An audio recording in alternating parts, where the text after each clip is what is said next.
Hello everyone, ATR here, and patch time is a-coming. Today the patch notes were released for the update that is going to hit us tomorrow and change everything as we know it. And literally, because there's a lot of changes to go through here. So let's just head right into it, and yeah. So yeah, the updates are going to be for the 12th of November. Unless anything happens, it should come out before that. So there's a lot of things that are going to be included. Let's start off with free content. The World Builder. Everything that we've needed and wanted is coming to us at last. So yeah, a lot of people are going to be excited for that. The World Builder was announced, so we already knew. But yeah, it's coming out tomorrow, and that means that we shall start seeing community maps, and hopefully some very awesome things will come out of that. Because if you guys didn't know, if you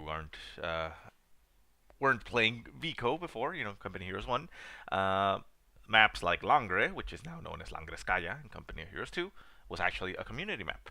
So yeah, a lot of good things come out of that.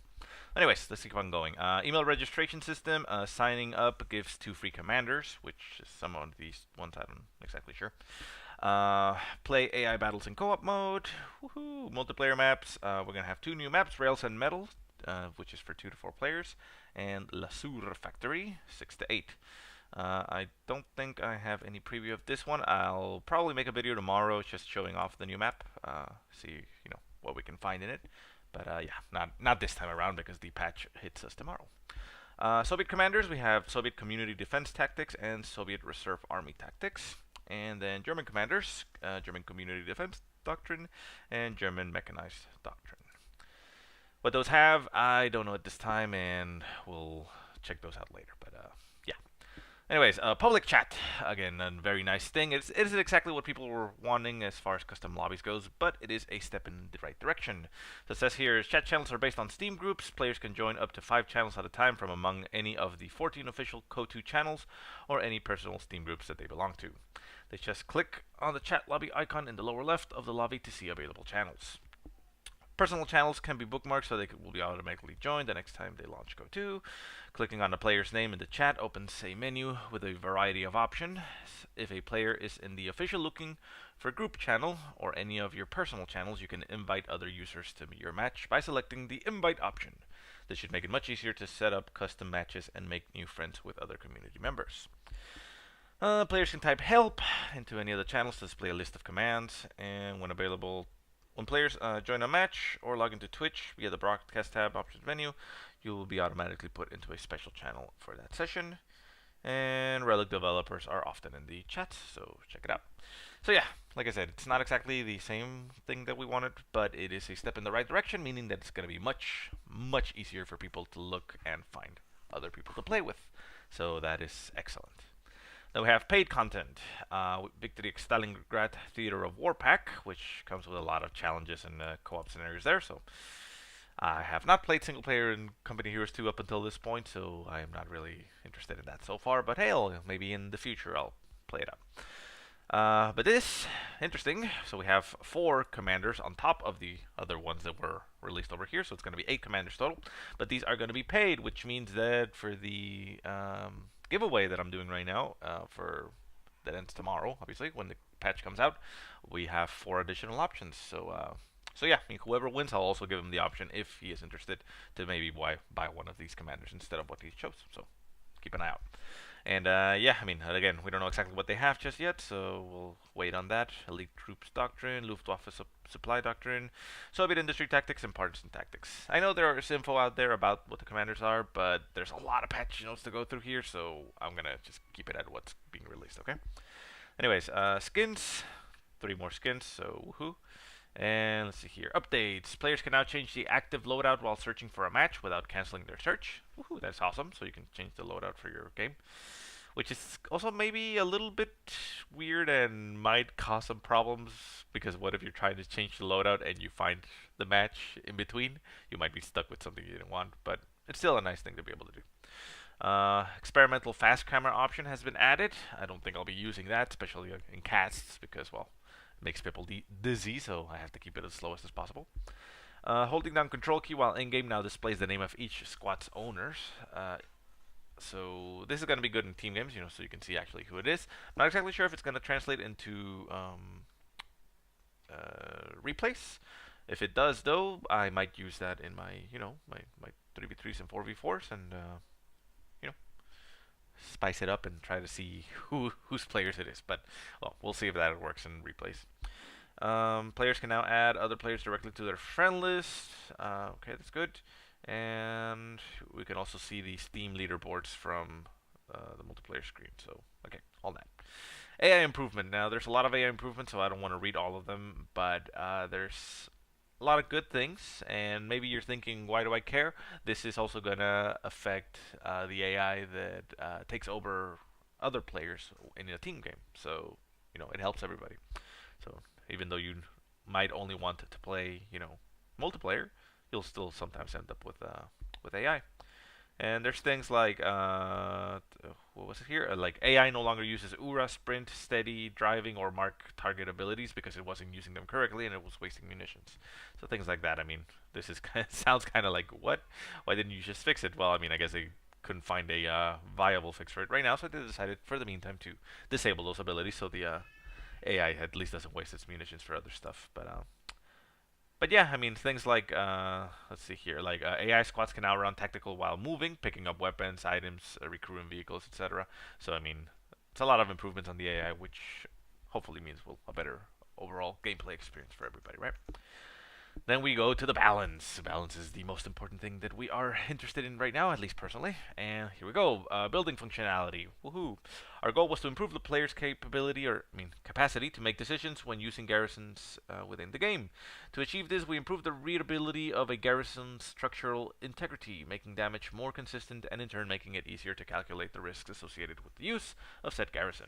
Buildings will be far less prone to being knocked down to single attacks at full health as a result. Now, that sounds great and bad at the same time for me. I would like that buildings couldn't be knocked down by one single shot, but I suppose things like, I don't know, railway artillery landing right on the building might be a decent thing to collapse it, so I guess taking it out completely is not a bad thing. But it should make rifle nades less likely to do that. Hopefully it's like completely unlikely removed, but I don't know. But yeah, it says here, remove the chance for AoE weapons to inflict up to 6 times their AoE radius when exploding near a garrison. So yeah, but like I said, it's removed the random chance for AoE. So I don't know. I mean, like I said, hopefully this just means no more rifle nades collapsing buildings in one shot, right? Unit behavior: infantry flamethrower damage modifier versus garrisons from 1 to 1.6, and mortar damage versus garrisons from 0.25 to 0.75. So basically, even though they were already essentially the way to get rid of people from buildings, this is a little bit even more because the flamethrowers and mortars are going to do more damage to both building and units inside. So yeah, that's the way to go. You want to flush somebody out of a building, get a flamethrower on your pyos or combat engineers, or build a mortar and start bombarding the hell out of them. Unit animation behavior modifications. This change enables squads to fire within a 180-degree arc, better enabling them to engage other squads while executing combat maneuvers. Previously, the firing arc was far more restricted, which led to a loss of DPS when ordering squads to move. I'm not exactly sure what the arc was before, but that's very nice. So basically, everything to the sides and in front of them, they'll start shooting and combat against that, even if they're moving. So, which is awesome. And these can now fire, yeah, that's what it says. Units and abilities, performance and cost adjustment to units and abilities to better align with their in-game value. Trenches now require friendly territory. Now, as far as 1v1s, I haven't seen trenches really being used a lot or be that important, but I'm pretty sure in team games, trenches are being used a lot. And, well, not being able to build them while capping and, get in there to have a, basically, garrison building for yourself while capping is obviously a good thing. So, that's great. T-3485, we saw that this was going to get some changes. Penetration up to 120, reload from 8.5 to 6, distance scatter 2.6 to 5, and the cost is from 720 to 60, which it was before, down to 680 to 240. So this is great. It looks like it is going to have more scatter, which I'm not exactly sure how much it's going to be and how bad it's going to be, but they did increase the penetration and reduced the fire rate. Essentially, the reload is less. and it costs less. So we're gonna see a lot more T-3485s being called in this time around. I'm pretty sure, but how good they are now, I don't actually know. Anyways, let's keep on going. Ju-85 anti-tank support being brought in line to basically the anti-tank nates and Panzerfaust. So increase the damage, but if it gets deflected, it still deals 80 damage. So it's going to do the same damage it did before regardless, but if it penetrates, it does a little bit more. And the attacks of the plane were reduced from 4 to 3, so it's going to loiter around and only shoot 3 times. Infantry Flamethrower. Chance of causing entity to explode in a fiery death from 20% to 10%. So this is both good and bad for us because it was always awesome in the replays to see the flamethrower go up and incinerate the squats around it and wipe some squats with it. But so we're gonna see that less often, but it's still still gonna be there. The 120mm mortar, it got increased in manpower, the range got reduced, the scatter ratio got increased, and the distance max scatter also got increased. So essentially a nerf to the 120mm mortar. Not entirely, I don't think it's going to be out of action or, we're going to stop seeing it. It's just, bringing it more in line to what it does. It was awesome. It was pretty much uncounterable unless you sent it too far into the field. Had outranged, outdamaged, and everything. So yeah, it's pretty cool that they're adjusting that. So it's going to be a little bit more costly and not as effective, but we'll still see it. Panzer Tactician increased to 30 munitions, so that is an interesting choice. It's gonna make it so that it's less spammable. I think in the early game we're still gonna see it used quite a lot, but later on in the game, when you start using those heavier abilities, bigger abilities, we might see it being used less simply because it's going to start adding up in the long run. But we'll still see Panzer Tactician. It's an awesome ability, and you need it for a lot of maneuvers, so it's not out of the game. For Mother Russia, reduced the bonus and penalty aura from 100% to 50%, and the cost to 100 munitions. So reduced the cost, but reduced the effect by half. And Forward HQ also got reduced in cost. It was 420 to 80 fuel. Now it's 300 manpower and 60 fuel. Still a lot of fuel for the early game, but not as, I guess, restrictive. You still have 20 additional fuel there to work with. But the aura also got reduced by 50%, so it's less effective, but we may see it more in maybe 1v1s. I don't know.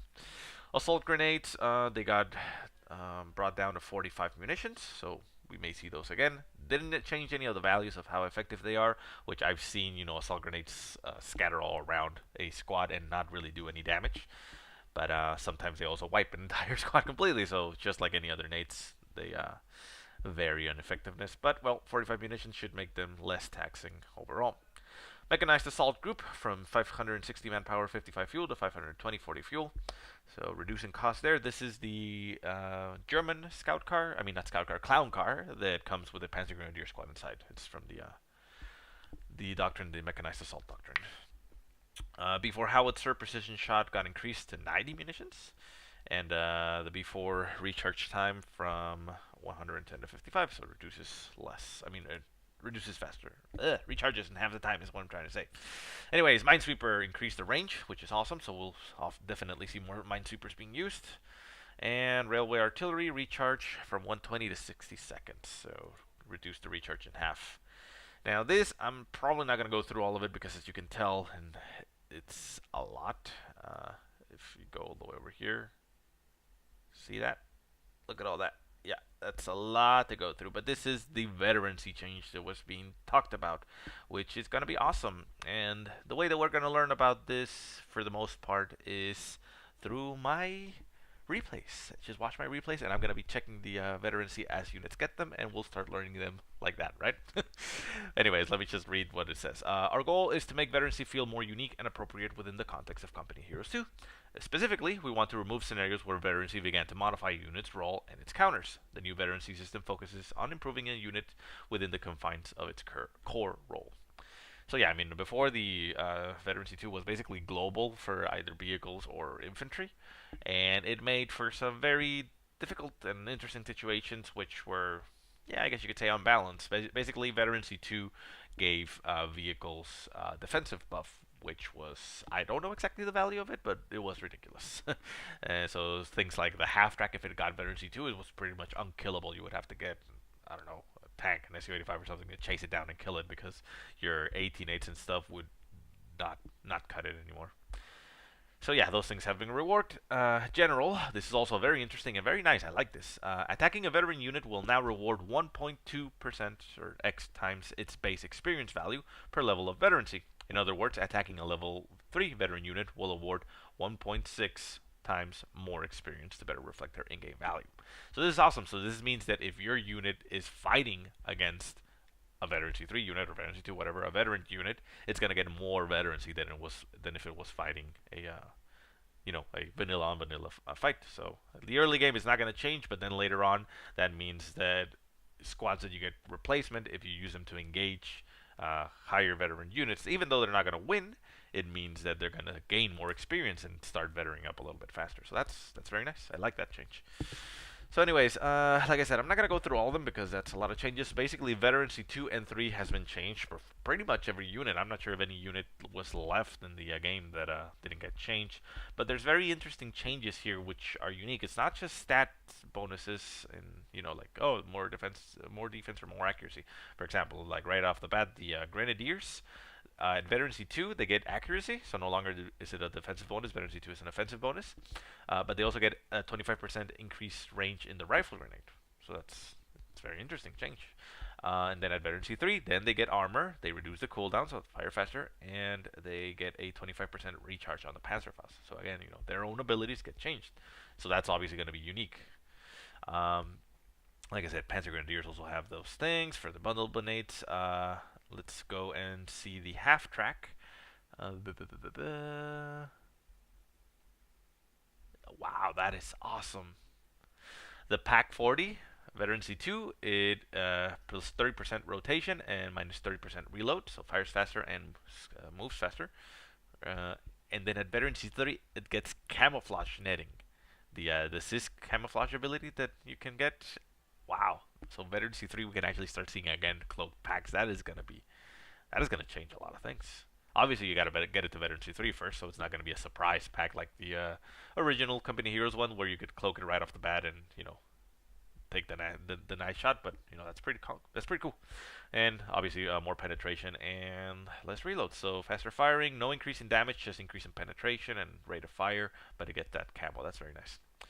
So let's keep on going. Let's see here. Here's the 251 half track. So at Vet 2, like I said before, it was getting defensive bonuses and making it impossible to kill. So now what they changed is that at Vet 2, it gives a 20% increase in the reinforcement radius, more acceleration, speed, and rotation. So it basically makes it be able to move faster and has a larger radius to reinforce. And then at Vet 3, it increases the radius even further. It has more sight range, and it reduces the cooldown. Not exactly sure if it affects the flamethrower, but yeah, I mean, a little bit boost in its damage. So nowhere in the veterancy for the half track does it change the defensive stats of it. So it's going to be just as easy to kill a Vet 1 half track as a Vet 3 half track as far as damage goes.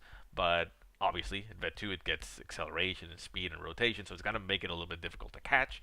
And by that point, it obviously changes also the role of the half track in the field. That's why they increase the reinforcement radius, so you can keep it around your units, not next to them, and keep on reinforcement. You can use the side, so it's very nice. I actually like those changes.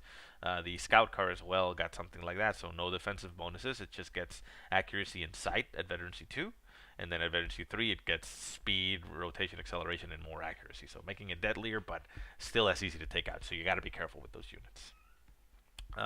There's other interesting things that I checked around here. Like I said, everything gets changed, but there's some this one. Penal battalions at Veterancy 2 get URA. That is awesome. We're going to start seeing a lot of penal battalions. Well, not a lot, but we're going to start seeing penal battalions a lot more, is what I'm trying to say. I mean, still, it's until Vet 2, but it's pretty cool. I mean, URA in to go throw a satchel at things. I mean, that's something we're going to see. I mean, how effective it's going to be, I don't know, but we're going to see it, definitely. And yeah, I mean, they also get cooldown and accuracy. So I mean, it's 30% at Vet 2 and 30% at Vet 3. So that's a lot of accuracy. And they get armor at Veterancy 3. So if you get a Veterancy 3 penal battalion, they're going to be outputting a lot of damage. I mean, that's pretty much going to be hitting everything.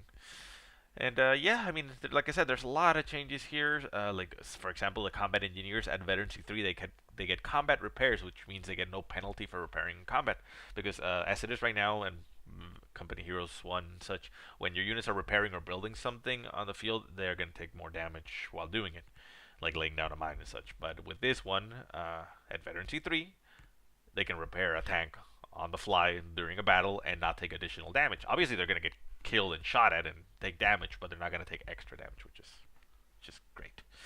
And yeah, I mean they changed everything, like I said, so that's why I'm not going through all of it. Let's see, sniper, reload side cooldown, range of flare, reload and cooldown. So I mean, those are pretty good. Spinner's 3 accuracy. So yeah, I mean, not a lot else that I can see here that is outstanding, but basically everything has been changed. So hopefully this means a better balanced game, and it means some coveted veterancy in some units. Like, oh, this veterancy makes them deadly. This stuff, I don't know. Very interesting, but yeah, that's about it. That is all that we have right now. Unfortunately, I don't have the option right now to be able to show you the new maps, so I'll hold off for that. After the patch goes live, I'll probably just load up into the 2v2 map and take a look at it so we know what it is. But anyways, guys, that's about it. I will put the link in the description so you can check the the patch notes themselves. As you can see, I'm still scrolling, and there we go. Now we're finally back up to the top. So yeah, that was a lot of changes that are incoming for us tomorrow, which is very exciting. So anyways, guys, thanks so much for watching. I hope you learned something from this. And I will see you next time.